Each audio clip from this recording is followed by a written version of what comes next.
Adventist World Radio, the voice of hope. Radio Adventista iraisam pirenena miaraka amin'ny feo fanantenana.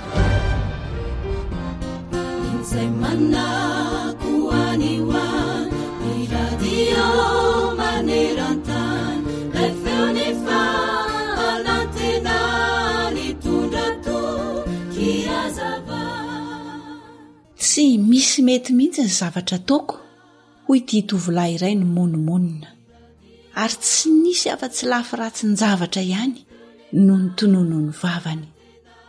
Dia nampitany tenany tamin'ilay tovolahy iray antsoina hoe Matisy izay mpiara-monina aminy izy. Aiza veko, nahoana Matisy mahavita zavatra toy izany nefa nahoana ny tsy mba mahavita e? Angamby izy iny manao risoriso mihitsy ka. Fa nanao inona ary izy iny lasa be vola be? Raha tsy nanam-bola zao iny Matisy iny dia mino mihitsiny fa mety mbola horesin'ny fiainana lavitra noho izay iny. Amin'izay miseho azy teo mpanan-karem-behivava ho ihany ilay tovolahy nanohy ny fimonomononany. Raha nandre izany fitsikerana sy fimonomononana izany ity lehilahy izay nipetraka teo akaikin'ilay tovolahy, dia nanapaka ny tenin'ilay tovolahy ka nilaza taminy hoe tsia, diso ianao ry tovolahy. Olona azo lazaina hoe faran'izay nahantra mihitsy no niaingan'ny fiainan'ny Matisy. Ankehitriny anefa izy dia azo lazaina hoe afaka fanadinana soamatsara. Nahantra Matisy fahiny, saingy na dia nanery mafy azy aza ny fahantrany dia tsy nanaiko resin'izany izy. Tovolahy tsy mbola hitako ny ferinainy izany izy iny, na dia mafy aza ny nanjo azy. Fony fahakeliny dia maty ny reniny, ary ny rainy moa tsy nahavelona azy akory, saingy jereo ankehitriny fa tafavoaka tamin'ny fiainana izy. Resin'ny Matisy ny olana sy ny sedra mafy nahazo azy. Koa mino fa raha miezaka mafimafy kokoa noho ny teo aloha ianao ry tovolahy dia ho tonga tahaka ny Matisy. Aza variana mitanisa zavatra ratsy sy mandany fotoana, misaina zavatra tsy misy eo fotsiny ity ianao, satria tsy hitondranao akaiza izany fa ho very eo fotsiny ny andronao. Eny tokoa ry mpiaino-namana, toa ny Matisy dia mbola azonao atao tsara ny manapa-kevitra hiova. Tsy hanatsara kokoa ny fiainanao ny fitanisanany tsy fahombiazana tamin'ny lasa sy ny eritreri-dratsy tany sainao mikasika ny hafa. Aza vela horesin'izany toerana misy ianao anio izany ianao, fa mitsangana avy hatrany eo amin'izay nahalavona na ny tsy nahombiazanao. Tovozy hatrany izay tsaratsara kokoa, ary ka tsy ho fatratra izay tsara. Aza variana mitsikera ny hafa na mampitany tenanao amin'ny hafa, fa tsy hampandroso anao mihitsy izany. Fa vao maika azy izany mety haketraka sy hampihitra anao noho ny teo aloha. Manomboka izao dia zaro ny sainao, tsy hisaina afa-tsy izay zavatra mampandroso. Zaro ny vavanao, tsy hiresaka afa-tsy sy teny mampahery. Izao no afatry ny tenin'Andriamanitra ho antsika ao amin'ny Hebreo 10:9-20 manao hoe: ary aoka isika hifampandinika hampandroso ny fitiavana sy ny asa tsara. Amen.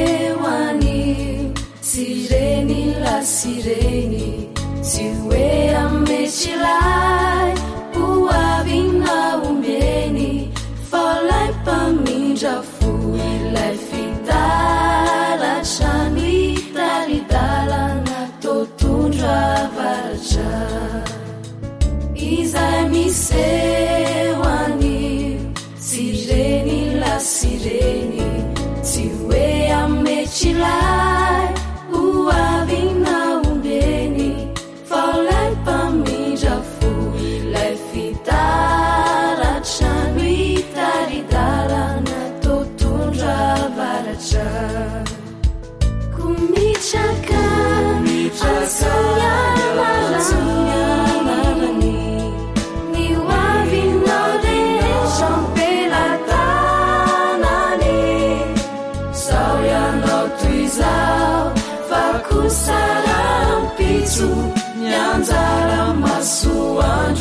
andronao tsy ho diso ny anjara maso andronao tsy ho diso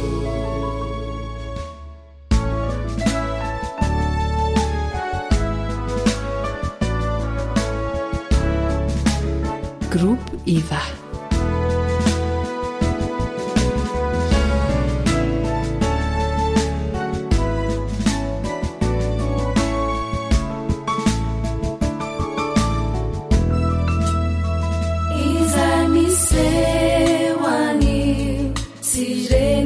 Sireni tsy hoe ametsylay ho avy na ombeny fa lay mpamindra fo ilay fitaratrano itaridalana totondra varatra izay miseho anio sireny la sireny tsy hoe ametsylay avy na ombeny fa lay mpamindra fo ilay fitaratrano itaridalana totondra varatra ko mitraka asonyanarany ny hoavinao rehetra ampelantanany sao ianao toy zao kusarampitsu nyanzara maso andronao tsy ho diso nyanzara maso andronao tsy ho diso zay lay onjany fanantenana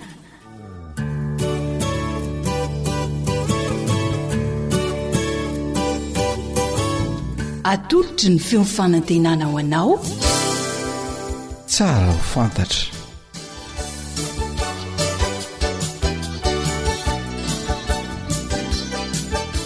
ny fiainako sy ny lalàna ny fiainako sy ny lalàna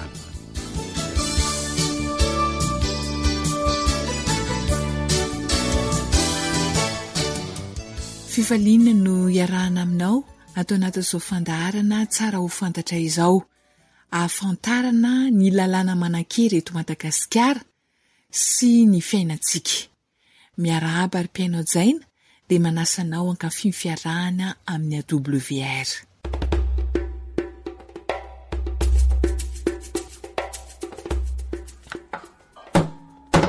Mba mihetsiketsy sery be fa jery amin'ny olona fa ho tafita fa inona izao ataoko izao e mandrafitra zao ka tsy mihetsiketsika ahoana fa inona aloha ty mampinefinefina andriko tiry zery dia iza le olona ho tafita fa tena tsy azoko mihitsy zeko kara Serafina kizandray e aleo izy mba ho tafity tsara ne zany e ka tsy zay moa ny elany tato atokantranonay fa mahantra loatra ty za marary azy anakarena e rehetra zany any aty amin'isay tsy mba jereny fa hanambady an'nkotomena neony izy ka tsy mialanakato zany izy dia ambodepona raha resabolany ny elana tao tokantrano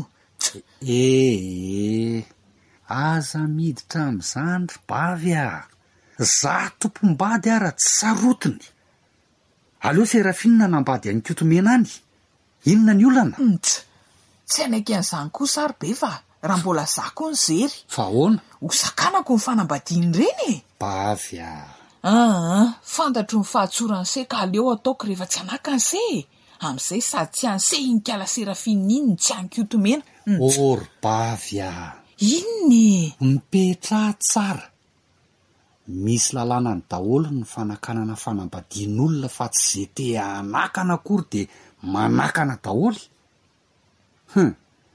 mba hafantary tsara aloha ny lalàna vao mahafana fo sala amin'io ny tiandriko ty so voasazy eo vao ho tapaka lalandray eo farany nga misy an'izany moa ho adray fa ahoana ny lalàna mahakasika an'izany ry be va ao amin'ny radio misy resaka mahakasika an'izany aleo ao ny manaraka ny fandaharana mahakasika an'izany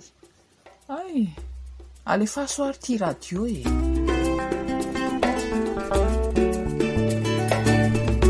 efa andresahana teto amin'ny fandaharana ny mahakasika ny fisoratam-panambadiana, ireo olona tokony hivady ny fizotra ny fisoratam-panambadiana. Inona ihany koa ny tsara ho fantarina ao anatin'ny fisoratam-panambadiana na mariage. Andeha ho ampandrosoantsika ny pahalalàna sy ny namana rila ao anatin'ity resadresaka ity.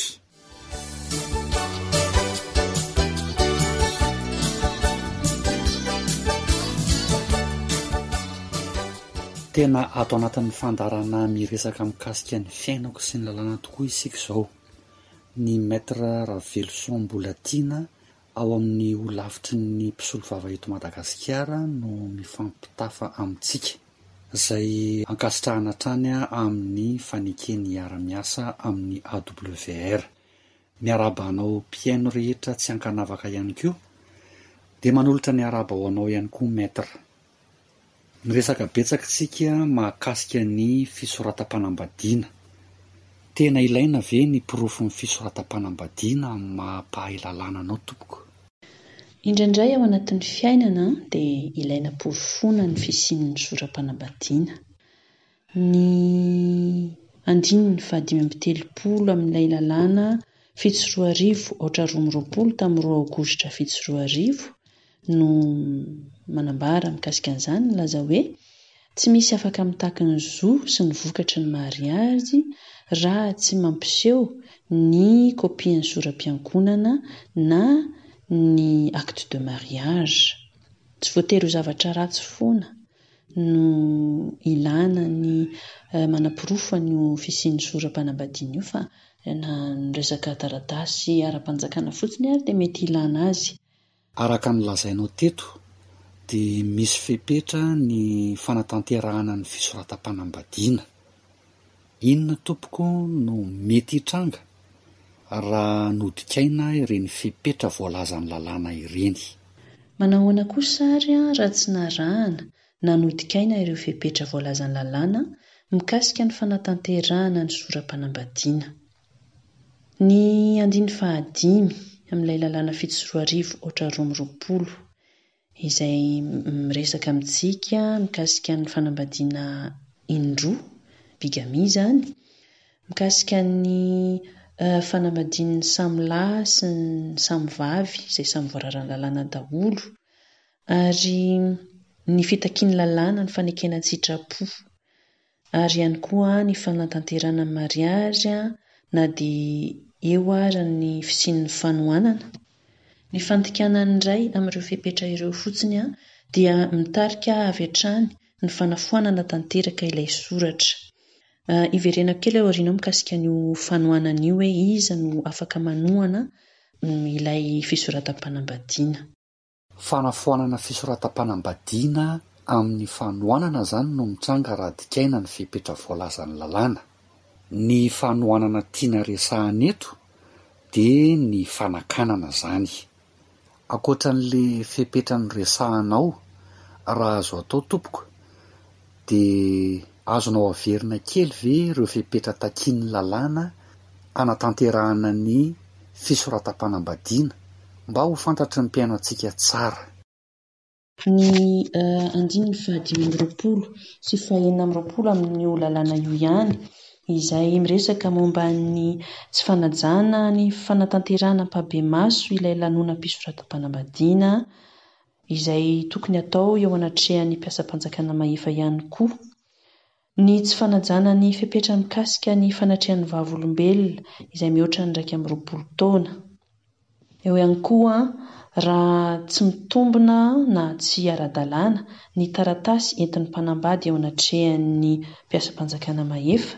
Izany rehetra izany ny tsy fanarahana ny iray fotsiny na izy rehetra ireo mitambatra dia mitarika fanafoanana ilay soram-panambadiana. Ya, hoy ianao te hoe mbola ho resahanao le fanohanana na fanakanana ny fisoratam-panambadiana. Iza no afaka manao an'izany? Io fanontaniana io indrindra no ilana ilay pirofon'ny soram-panambadiana izay novaliako teo aloha teo ny momba izay. Hoe tsy misy afaka mitaka ny zo sy ny vokatry ny mariage raha tsy mampiseho ny pirofo izany hoe ny acte de mariage na ny copie na ny taratasy ny soram-piantonana. Mazava ho azy moa izany fa afaka manao fanohanana avy hatrany ny tompom-bady taloha raha mbola tsy rava ilay fanambadiana. Ankoatra ny fanohanana izay ataon'ny tompom-bady dia afaka manao izany fanohanana izany ihany koa ireo olona rehetra izay takiany lalàna, ny fanekeny, ny fizotra ilay fisoratam-panambadiana. Efa nresantsika tany aloha tany moa mikasika ny fanekena sitrapo izay takiana amin'ireo mpanambady. Izany hoe raha tsy sitrapon'ilay mpanambady izany no anaovana io soram-panambadiana io dia afaka manao fanohanana izy. Voalaza tany aloha tany ihany koa ny faneken'ny ray aman-dreny ilay soram-panambadian'ny zanany izay tsy ampy taona. Ny olona izay manana fahefana amin'ilay zaza tsy ampy taona ihany koa, ireo dia samy afaka manao ny fanohanana. Raha ohatra ka inina atao ihany izany ilay soram-panambadiana na dia tsy misy ny fanekeny izy ireo ary. Efa nresantsika ihany koa ny tsy fafana manambady fanondrony. Raha tsy efa rava ny soram-panambadiana teo aloha dia io izany ilay hoe ny tompom-bady teo aloha dia afaka manao ny fanohanana.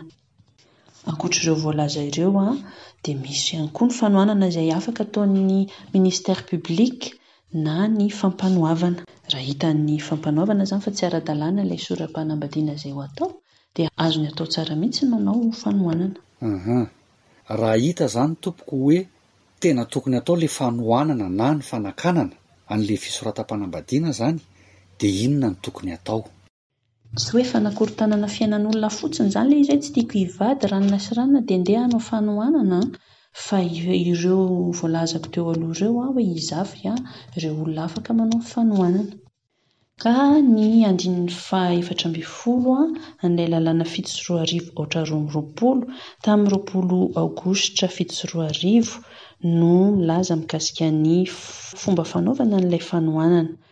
Zavatra tsotra ilay izy, atao am-bava eny amin'ny commune, manoloana ny mpiasam-panjakana izany izay anatanteraka ilay soram-panambadiana, na koa ataonao ilay fanohanana am-bava amin'ilay solon-tenam-panjakana izay manatrika ilay mariazy ara-pomba izay efa nresantsika tany aloha, eo amin'ny toerana izay anatanterahana ilay mariazy. Ohatra hoe commune Ambohimangakely izany no anatanterahana ilay soram-panambadiana dia any amin'ny commune Ambohimangakely ianao no mangataka mandrakitra ny soratra ilay fanohanana ataonao. Ya, tsetsatsetsatsyaritra kely maître.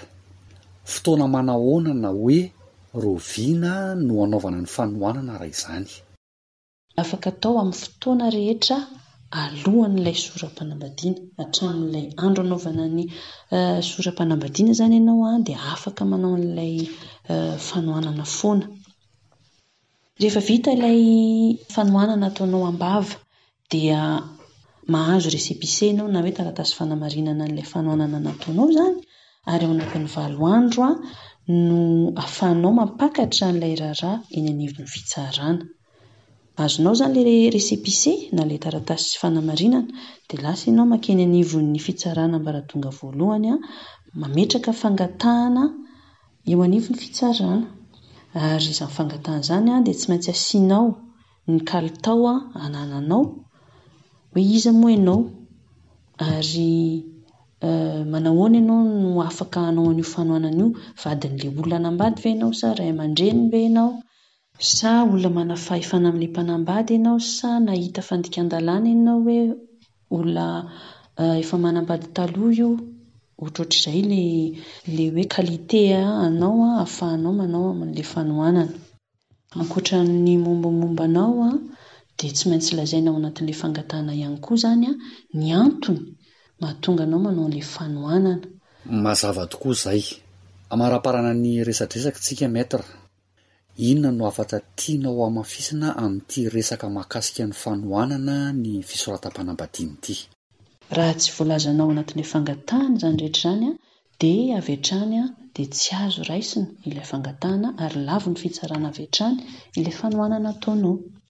Dia tadio tsara Arak'ilay voalazako teo tsy ny olona rehetra no afaka manao ny fanohanana. Raha ohatra izany ka hitan'ny fitsarana fa tsy mitombona akory ilay fanohanana nataonao, na ianao tsy manana kalitao ahafahanao manao an'ilay fanohanana, na tsy misy antony mazava sy ara-dalàna akory no antony anaovanao an'ilay fanohanana io, dia mety ho voasazy ny fitsarana ianao andoha-onitra amin'ireo olona izay nisakananao izany ny fisoratam-panambadiana. Mankasitraka indrindra tompoko.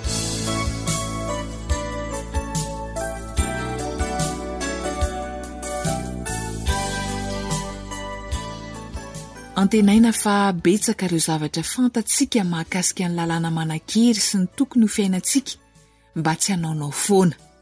Ny firariana dia mba hanana fiainana ara-dalàna ny isika tsirairay avy.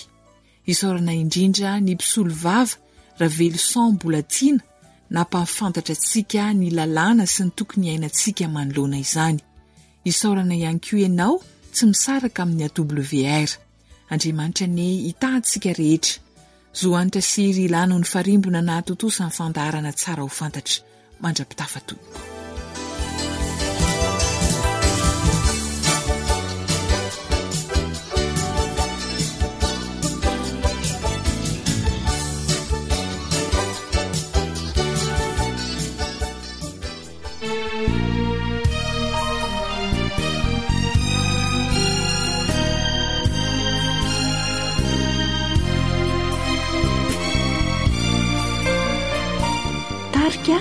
Roama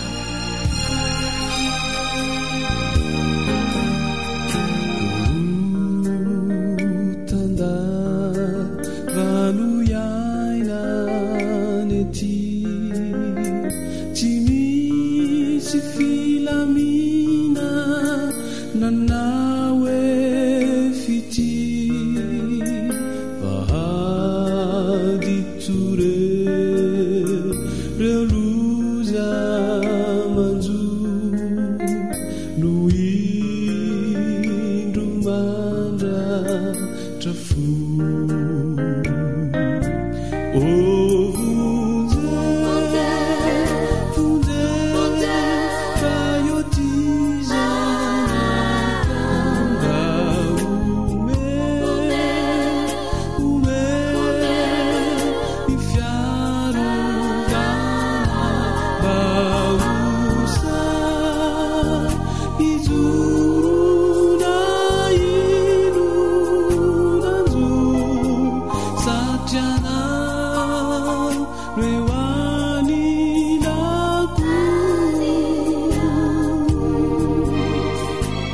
AWR téléphone 034 06 797 62.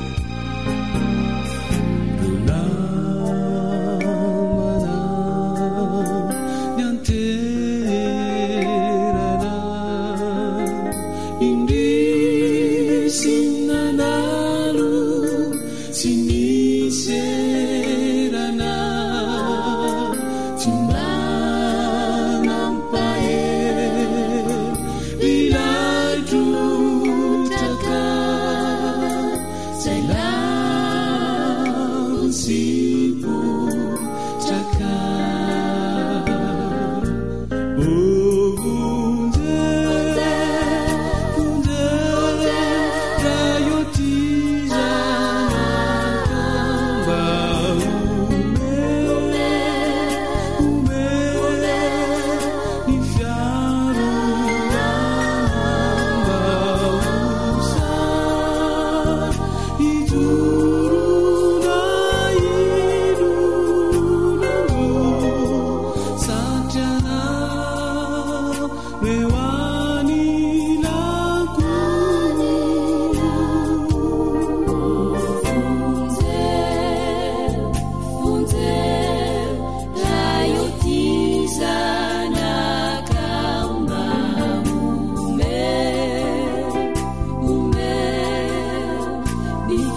izay ilay onjany fanantenana.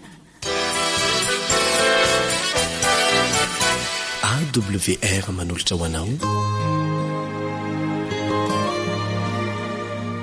ilay feo fanantenana.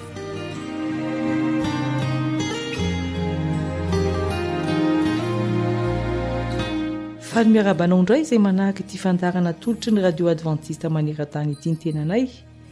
Maniry lalandavy izahay mba handray fitahiny ianao eo ampanarahana izany, eo amin'ny lafiny teknika moa Sam, manolotra kosa Yolande Ratsurmanana.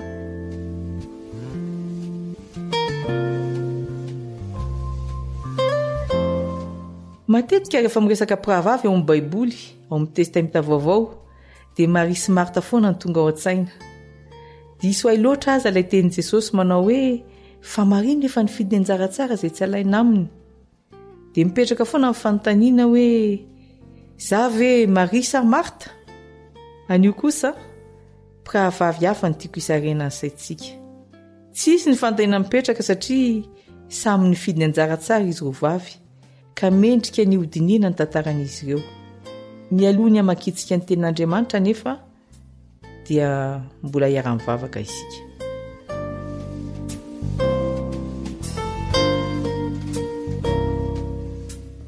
Ray malalo, raha maka ny teninao izahay dia manomezanay fahendrena azahoanay matakatra izay tianao ambara aminay anio.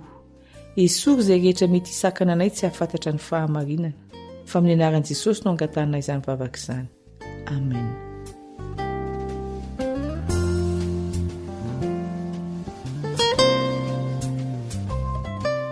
Andeha hosokafantsika ny filazantsara nosoratan'ny Lioka toko voalohany.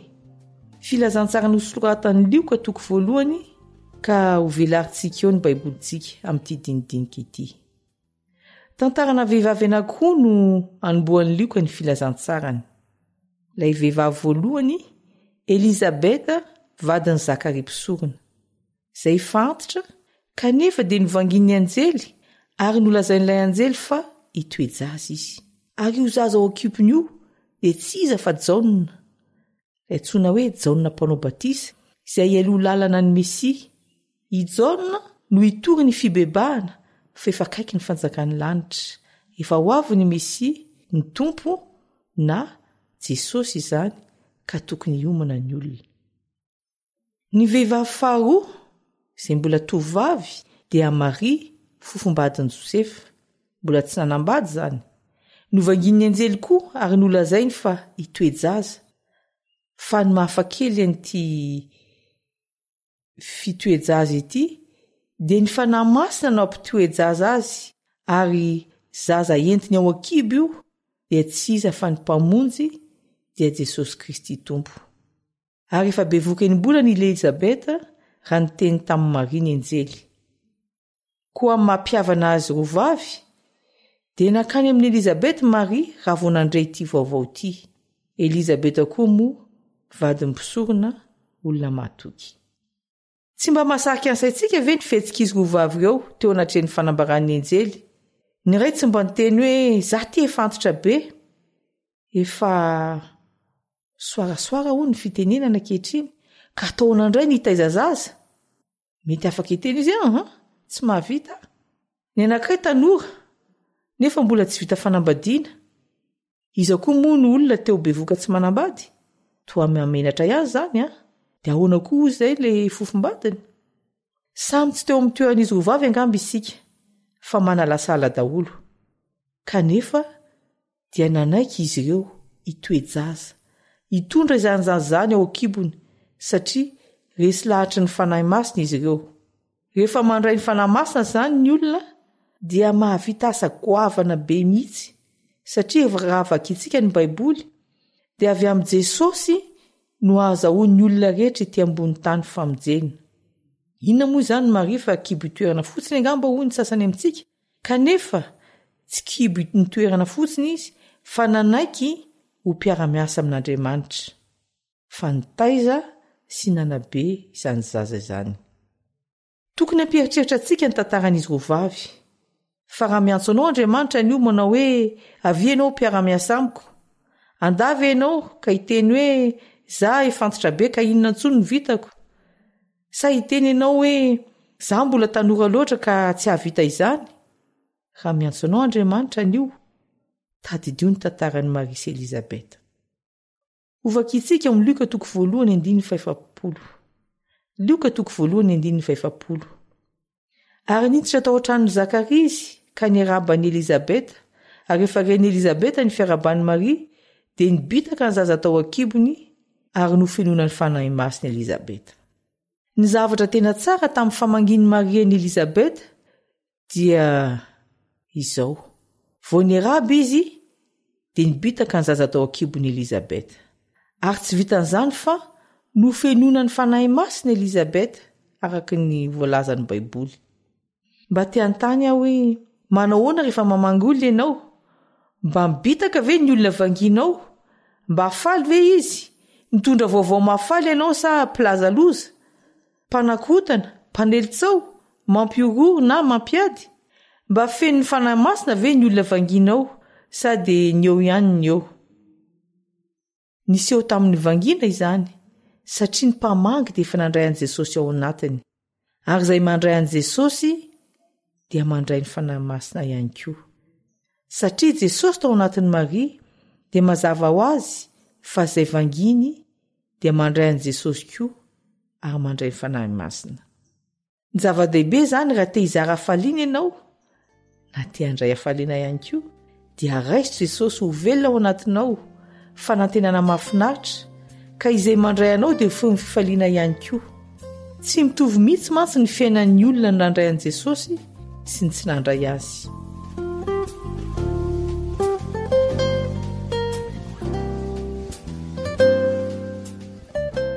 Tantara iray tena marina ny tiako zaraina aminao. Tany Brezila no niseho ny tantara. Vehivavy iray, Jeanne no anarany. Resy tanteraka teo amin'ny fiainana. Very asa, tafasaraka tamin'ny fianakaviana. Tsy nanakoanina, nirenireny tsy nanan-kelofana, dia nifamparana tamin'ny mpivarotra rongony ary nigadrany ny hafarany. Dray maraina tany am-ponjy Jeanne, nangatsika be ny andro, naloto be ilay hevitra natoriany. Tamin'izay fotoana mangidy indrindra izay, no tsaroany ny andininy iray ao amin'ny Baiboly, izay henony tamin'ny radio manao hoe efa no hamarinina maimaim-pona amin'ny fahasoavana izy noho ny fanavotana izay ao amin'ny Kristy Jesosy. Io andininy io dia voasoratra ao amin'ny Romanina 7:4. Nefa no hamarinina maimaim-pona amin'ny fahasoavana izy noho ny fanavotana izay ao amin'ny Kristy Jesosy. Tao anatin'ny fahoriana lalina no atsapahany Jeanne fa mila Jesosy izy, ary no raisy no mpamonjy azy Jesosy. Nanomboka teo dia fiainam-baovao ny fiainany. Na tsy aro afaka izy, satria Jesosy efa nisolo azy teo amin'ny hazo fijaliana. Maivamaivana ny fahatsapany ny tenany. Tsy nitambetra tamin'ny tsony ny vesatry ny ota. Lasa manana fanantenany Jeanne, tsy amin'izao fiainan'izao ihany, fa amin'ny fiainana mandrakizay koa. Mbola ho avy ny tsara lavitra. Rehefa tsy izao aty ampigadrana izao ihany ny fiainana, ka na andalovana azy izao dia tsy maninona fa vetivety dia ho avy ny tompo. Tahaka ny Jeanne, tahaka ny Maria, dia hafa ihany ny manana ny Jesosy ary mandray azy ho mpamonjy sy mpanavotra. Fa raha iverina antsika ny tantaran'i Maria sy Elizabeta izay voasoratra ao amin'ny Luka 1:7, dia hoy Elizabeta hoe voatahy samy vehivavy ianao ary voatahy ny ateraky ny kibonao. Tonga dia miavaka avy hatrany ny olona manana ny Kristy. Tsy mila mitantara koa hoe zany ka kristianina, zany takizao, fa avy hatrany dia hita soritra eny aminao. Hita soritra eny amin'ny endrikao ny mombanao. Raha manana Jesosy marina ianao, tahaka ny jiro, mazava, manazava ny manodidina. Luka 1:5. Luka 1:5. Sambatra ianao izay nino. Misy fahasambarana izay tsy takatry ny saina ny amin'ny finoana. Indraindray mantsy dia verin'ny olona fa ny vola no mahasambatra. Ny vola ihany no mahasambatra e? Tsia, ny Baiboly manambara fa mahasambatra koa ny mino. Mino fa Jesosy no mpamonjy ary tsy mino eo amin'olotra fotsiny ihany fa manaraka ny teniny. Ny zavatra mampiavaka ny olona izay manana an Jesosy tahaka ny Maria dia manana fiainam-bavaka feny fiderana sy fakasitrahana ary mampahery ny hafa. Lioka toko voalohany ihany manomboka eo amin'ny 7:7 ka hatramin'ny 5:50 no mitantara izany. Miverina indrony hoe Andriamanitra mamindra fo, fampindrampon'Andriamanitra lehibe, tsy takatry ny saina izany. Eritrereto ange izany na tany am-ponja na tsapa izany famindrampon'Andriamanitra izany. Dia rain'Andriamanitra fa nahoana? Lehibe ny asany. Isaoran'Andriamanitra fa nahoana ihany koa? Miahy ny mpanompony izy, nona novokisany. Tena azo raisina ara-baky teny io teny io, ary azo raisina ara-panahy ihany koa. Ka inona re no misakana anao androany? Tsy handray an'i Kristy ho mpamonjy, hiaina ny fiainana izay tiany hozaraina aminao? Andao an'olo tena hivavaka.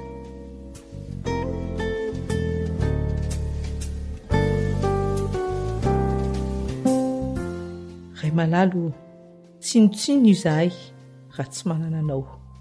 Meteza onona ty anatina tsirairay avy. Tahaka ny toeranao tao Maria, dia hitondra sy hizara fifaliana izahay amin'ny toerana rehetra lehanay. Fa amin'ny anaran'i Kristy no katana izany vavaka izany. Amen.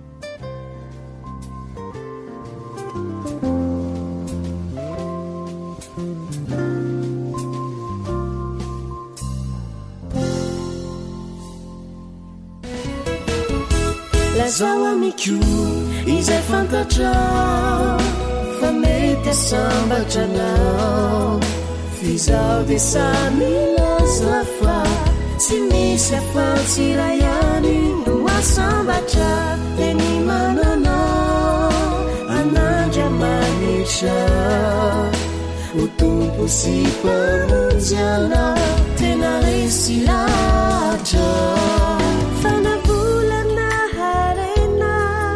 Azatao mampahomena katsao ny tena lafatra tena ao an-danitra.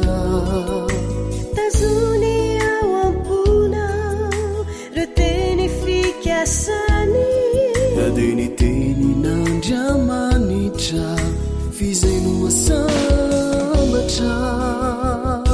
Lazao amiko izay fantatra fa mety asambatra anao, f'izaho dia samilaza fa tsy misy afa-tsy iray ihany no asambatra dia ny mananao an'Andriamanitra ho tompo sy mpamonjy anao tena resy lahatra.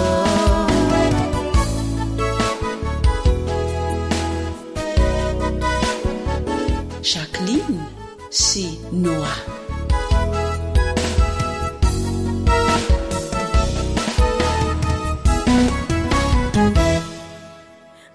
Naiza le anao ikatsahanao ny tena soa, na iankavanana na iankavy mbola hafa ihany Kristy.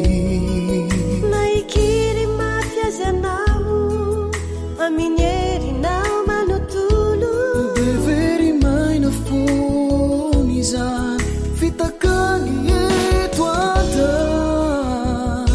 lazao amiko izay fantatra fa mety asambatra anao, f'izaho dia samilaza fa tsy misy afa-tsy iray ihany no asambatra dia ny mananao an'Andriamanitra ho tompo sy mpamonjy anao tena resy lahatra. Izy no tompo sy mpamonjy anao tena resy lahatra. Jesosy no tompo sy mpamonjy anao tena resy lahatra.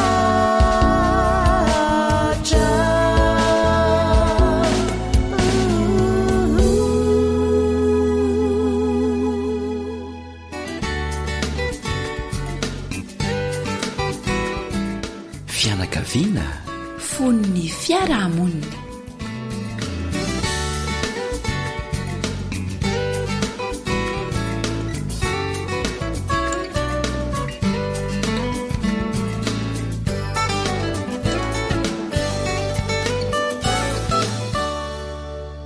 faly miraba ny isam-pianakaviana izay eto amin'ny radio adventiste maniran-tany amin'ny alalany ity fandarana natokana ho an'ny fianakaviana ity.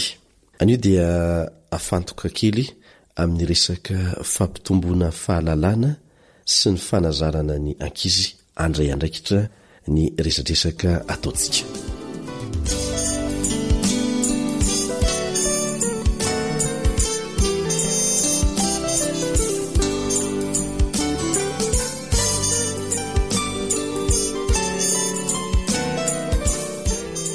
Manana tombon-dahany manokana ny renim-pianakaviana, indrindra fa ny renim-pianakaviana izay mijanona ao an-toko an-trano ao fa tsy miasa any ivelany.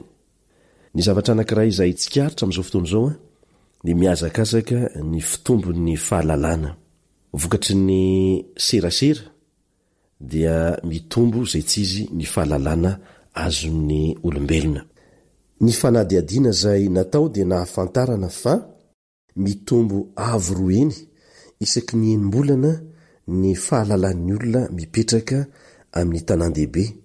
Vokatry ny teknôlôjia eo amin'ny lafiny serasera izany, eo ny internet, ao ny telefona, ao ny televizion, ao ny gazety sy boky samihafa, eo ny radio.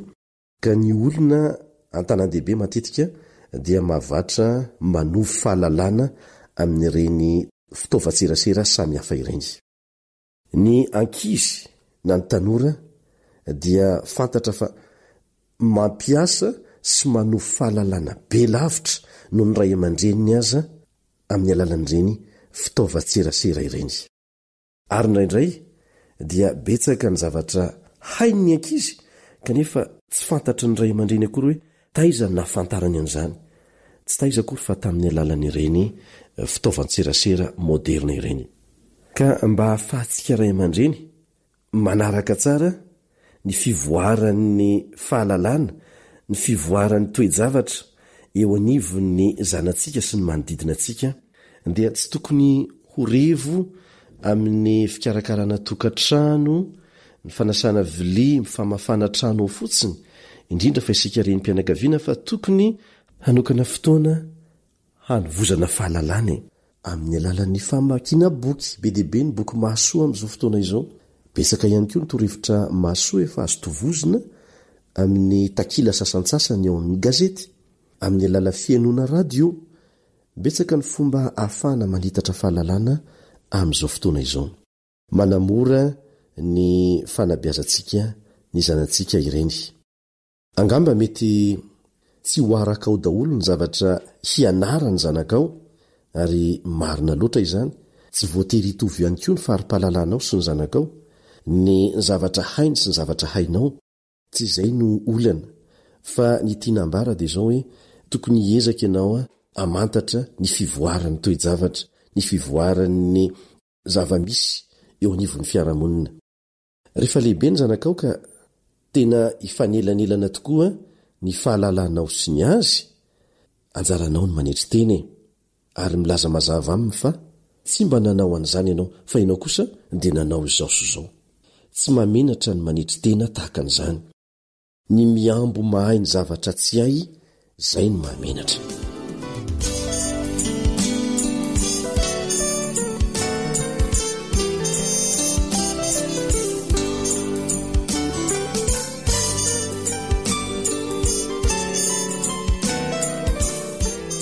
Ny zavatra anankiray faharoa izay tiana ametrahana famporosiana manokana ihany koa ho an'ny mpianakavy dia ny fiarahana midinidinika ny amin'ny fandaharam-potoana sy ny fitantanam-bola, na dia amin'ny ampahany ihany aza ekena, fa misy ny tsy ambarantelo manokana ho an'ny ray aman-dreny, fa misy zavatra izay azo ifampandiniana amin'ny ankizy ny lafiny sasantsasany. Misy zavatra izay azo ifampandiniana ny ankizy ny fitsinjarana vola ho an'ny volana ho avo ohatra mikasika ny vakansa izay ho atao. Amin'izany fomba izany zany no hanazaranao ny zanakao tsy kelikely mba handray andraikitra. Andeha antsika aka ohatra mikasika ny fanaovana fandaminana mikasika ny vakansa. Matetika misy ray aman-dreny menomenina ny amin'ny fandaniana tsy maintsy atao rehefa manao vakansa satria betsaka ho ny zavatra takinny ankizy dia aleo mitsy aloha aza tsy manao vakansa. Ny tsara dia izao a aleo iarahana midinika amin'ny ankizy ny fandaniana sy ny fandaram-potoana atao amin'ny vakansa. Dia efa fantany mialoha hoe voafetra ho tahaka an'izao zany a ny vola tsy maintsy ampiasainy ny fianakaviana, ampiasainy tsirairay. Dia omena vola koa izy a mba ho tantanany. Izay dia atonga ny ankizy tsy menomenona rehefa mandeha vakansa hoe za koa mbola te hividy ohatr'izao na tahaka an'izao. Efa fantany a ny fitsinjarana izay niarahana ny dinika taminy mialoha. Anisan'ny fomba anankiray anazarana ny ankizy a handray andraikitra sy hanana fahazarana tsara ihany koa eo amin'ny fitantanana ny vola rehefa lehibe, ny fanomezana azy ampahambola mba ho tantanany kely dia kely dia azo ampitomboana izany arakaraka ny toe-javatra. Dia ampianarina azy ny manoratra ny lany rehetra amin'ny karne kely dia amafisina aminy ny tsy mahamety ny anaovana trosa amin'ny piraitapo aminy na amin'ny olo-kafa ihany koa. Izany dia ho lasa fahazarana tsara ho azy rehefa lehibe. Anisan'ny fahazarana tsara eo amin'ny fianakaviana maro any amin'ny tany mandroso, rehefa betsaka nefa mampiasa an'izany eto Madagasikara, ny fahaizana mitantana ny vola ary efa fantatra amin'ny atsipiriany mihitsy hatramin'ny fandaniana rehetra atao isam-bolana. Misy ny vola izay natokana ho an'ny fanamboarana samihafa madinidinika. Misy ny vola natokana ho amin'ny sakafo fotsiny. Misy koa ny vola natokana ho an'ny fianarana. Misy koa ny vola natokana ho an'ny vonin-tsaitra. Ary misy ny vola natokana ho fanomehan'ny olona raha sanatria ka misy olona tratra ny fahasairanana tampoka mila vonjy dia efa misy apahana vola zany natokana ho amin'izay hoe famonjena olona izay. Rehefa tapitra iny apahana vola izay natokana ho famonjena olona izay sendra fahasairanana tampoka dia milaza ny fianakaviana amin'izay fotoan'izay hoe tsy manam-bola intsony izy. Tsy mandainga izy amin'izay fotoan'izay raha miteny hoe tsy manam-bola intsony izy satria efa lany tokoa ilay vola natokana ho famonjena ny hafa. Tsy azo atao ny mikitika ny vola natokana ho an'ny sakafo, ny vola natokana ho an'ny lafin-javatra hafa izay napetraka isatsokajiny. Ary izay ilay fahaizana mitantana mahatonga ny olona any amin'ny tany mandroso manana vola tahiry betsaka ho amin'ny vakansa ohatra na vola tahiry. Izany angamba dia fianarana tsara ihany koa ho antsika ary zarina dia ny mbola kely amin'izany ny zanakao mba hiaina amin'izany koa rehefa lehibe. Zaro andray andraikitra ny ankizy. Roviana moa izy vao alala ny tokony atao ary tsy tsara mihitsy ny mihevitra fa rehefa lehibe izy dia hainy foana izany, tsy marina izany, tsy mitombona izany. Zay zavatra tsy nanazaranao azy tamin'ny fahakeliny sy ny fahatany rany dia tsy ho hainy mihitsy ary ho sarotra aminy miaina amin'izany rehefa lehibe. Ianao ray, ianao reny nametran'Andriamanitra ireo zaza ireo. Hoy izy taminao hoe tezao ho ahy ireto. Totosainy anjaranao fahazavela ilomano samy rery ao anefitranonao ny zanakao nefa tsy misy mpampianatra, tsisy mpanazatra. Mba tsy ho vato alatsaka ireo zaza ireo fa tsy maintsy ilomano rery amin'ny fiainany rehefa lehibe izy. Ho tsarony fa ny fanazarana nataonao tao an-tokantrano tao dia nametraka lova sarobidy ho azy mandritry ny fiainany.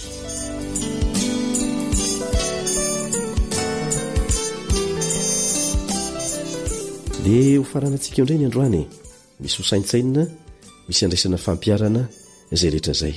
Tsy ahivina trano fa ny fahalalana tsy hanaovana fampiarana hono dia fotoana verimaina fotsiny nanovozana azy.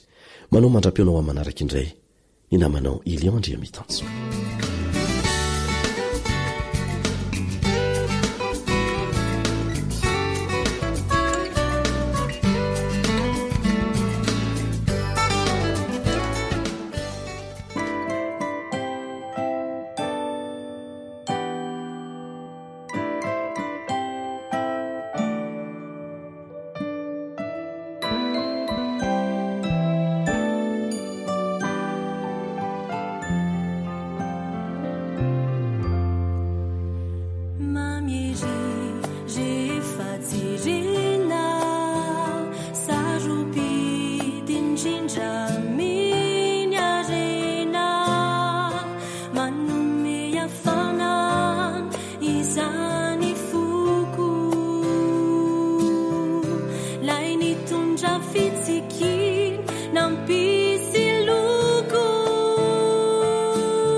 viery koa ny zazara andao balaky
radio feo fanantenana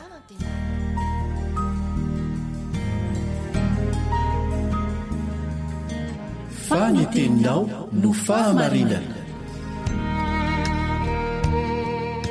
taridalana manokana fianarana baiboly avoaka ny fiangonana advantista maneran-tany iarahanao amin'ny radio feo fanantenana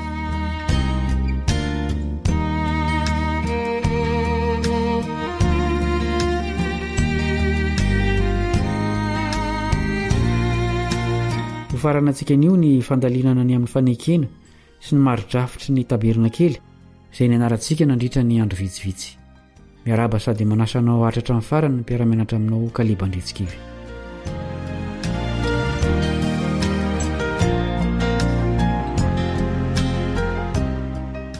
toerana manokana nanaovana fanavotana ho an'ireo fahotana ny eken'ny vahoakan'Andriamanitra ny taberna kely toerana nampahafantarana ny drafi-pamonjena ray manontolo izany drafitra izay nampahafantarana Tsipria ny zanak'Israely fony izy ireo tany nifitra samy nampianarana tao ny fanamarinana sy ny fanamasinana ary ny fitsarana nanondro ny fahafatesan'i Jesosy ny biby tsirairay natao fanatitra ary koa nanondro ny famelana ny fahotana sy ny fikosehana izany amin'ny farany ny ara-dalana tamin'ireny fanatitra ireny ny lalàn'Andriamanitra izay fenitry ny fahamarinana izao ny soratan'ilay mpanoratra Kristiana Ellen White ny amin'ny lalàn'Andriamanitra sy ny rakim-panavotana tao amin'ny fitoerana masina ao amin'ny boky Patriarika sy Mpaminany takila fa 9:300 hoy izy raha tahinika ny lalàn'Andriamanitra ao anaty fiara no antoky ny fitsipika lehibe ny fahamarinana sy milaza ny fahafatesan'ny mpandika lalàna dia ny rakim-panavotana izay manarona azy kosa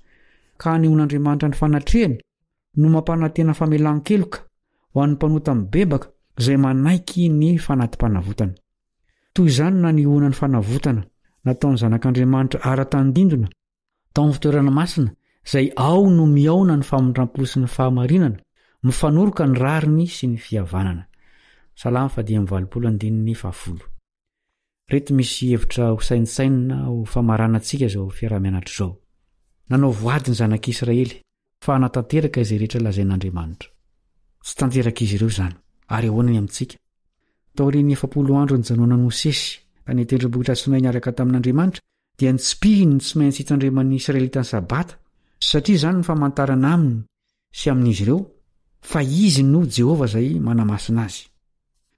Nirian'Andriamanitra ny anaovan'ny zanak'Israely fitoerana masina mba honenany miaraka amin'izy ireo. Nampianarina tamin'ny alalan'io fitoerana masina io ny drafim-pamonjena tamin'ny alalan'ireo aloka sy tandindona maro. Ny tabernakely zany dia tokony ilaza amintsika fa mila miankina tanteraka amin'Andriamanitra sika amin'ny famonjenantsika.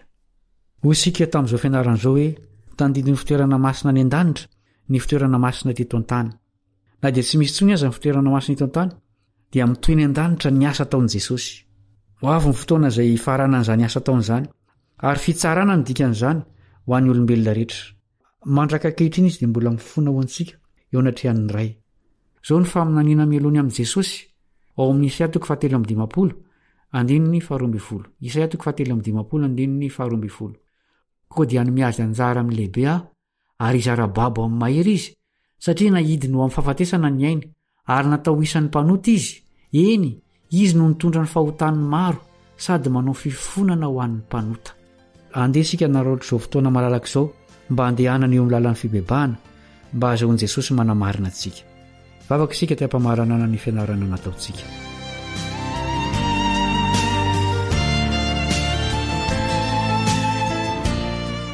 Rainay izay any an-danitro, misaotra anao zahay satria te hiara-monina aminay ianao, te hampafantatra ny sitraponao ary maniry ny amin'ny fovaovao anay. Mangataka ny fahananao izahay, anoritoro ny fovatonay mba azahoanao manome fonofo anay. Ampio izay tandrana ny fanekena sy ny didinao ampitiavana, indrindra ny fitsarana amin'ny andro sabata izay famantarana eo aminao sy ny vahoakanao. Ampilefero amin'ny sitraponao izahay, iompiandrasana ny famonjenao amin'ny alalan'i Jesosy. Amin'ny anarany nangatahanay izany vavaka izany. Amen.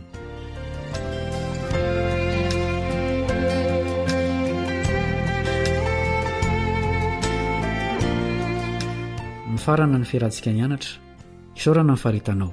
Mametraka ny mandra-pitafa ho amin'ny fotoana manaraka raha sitrapon'ny Tompo ny mpiara-mianatra aminao Kaliba Andretsikivy.